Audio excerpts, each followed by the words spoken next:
এখন সংসদের চতুর্থ অধিবেশনের প্রথম বক্তব্য রাখবেন মিস্টার হারুন। মাননীয় সদস্য, আপনার সময় 6 মিনিট। ধন্যবাদ মাননীয় স্পিকার। মাননীয় স্পিকার, আমাদের এই বাংলাদেশ প্রকৃতির অপরূপ সৌন্দর্য ভরা এক শান্তির ভূখণ্ড, বিশ্বের দীর্ঘতম সমুদ্র সৈকত, পৃথিবীর বৃহত্তম ম্যানগ্রোভ বন এবং হাজার বছরের সংস্কৃতি সহ এদেশের মাটিতে জন্ম নিয়েছেন বহু জ্ঞানী গুণী মানুষ, যা আমাদের দেশের গর্ব। কিন্তু অত্যন্ত দুঃখের সাথে বলতে হয়, এই স্বাধীন সোনার দেশে আইনের অবহেলা থাকার কারণে আজ সাধারণ জনগণ ভালো নেই। মাননীয় স্পিকার, আজ আমি এদেশের সাধারণ জনগণের দুঃখ কষ্টের কথা তুলে ধরতে চাই।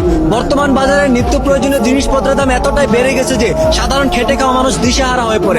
চালের দাম, তেলের দাম, গ্যাসের দাম বাড়ে, কিন্তু সাধারণ মানুষের আয় বাড়ে না। এই অভাবে পরে দেশ ও জাতির উন্নয়নের আশা করা যায় না। মাননীয় স্পিকার, আজ দেশের হাজারো শিক্ষিত যুবক বেকার ঘুরছে। বাবা মা কষ্ট করে পড়াশোনা করায়, কিন্তু পড়াশোনা শেষ করার পরও চাকরি নেই। বিশেষ চাকরি করতে গেলেও যোগ্যতা চাই, আবার কিছু কিছু ক্ষেত্রে ঘুষ ছাড়া চাকরিও পাওয়া যায় না।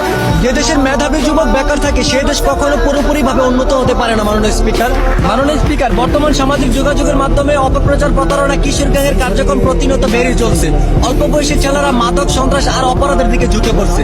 পরিবার, সমাজ, প্রশাসন সবাইকে একসাথে মিলে কাজ করতে হবে, নইলে ভবিষ্যৎ প্রজন্ম ধ্বংস হয়ে যাবে। মাননীয় স্পিকার, স্কুল কলেজ এমনকি মাদ্রাসা যাওয়ার কোথাও মেয়েদের রক্ষা নেই। ধর্ষণ, অবিচার, অলিপ্তন প্রতিনিয়ত ঘটে যাওয়ার পরে এর কোনো প্রতিবাদ নেই। তবে আইন যদি সঠিক ও ন্যায় পথে চলতো, তাহলে দেশে এমন ঘটনা ঘটতো না। মাননীয় স্পিকার, আমরা সাধারণ মানুষ বড় বড় কথা বলতে চাই না, আমরা শুধু নিরাপদে থাকতে চাই, শান্তিতে চলতে চাই, ন্যায্য অধিকার নিয়ে মাথা উঁচু করে বাঁচতে চাই। পরিশেষে সরকারের কাছে একটাই আবেদন, দুর্নীতি বন্ধ করুন, দ্রব্যমূল্য নিয়ন্ত্রণ করুন, বেকারদের কর্মসংস্থান তৈরি করুন, সাধারণ মানুষের নিরাপত্তা নিশ্চিত করুন। ধন্যবাদ মাননীয় স্পিকার।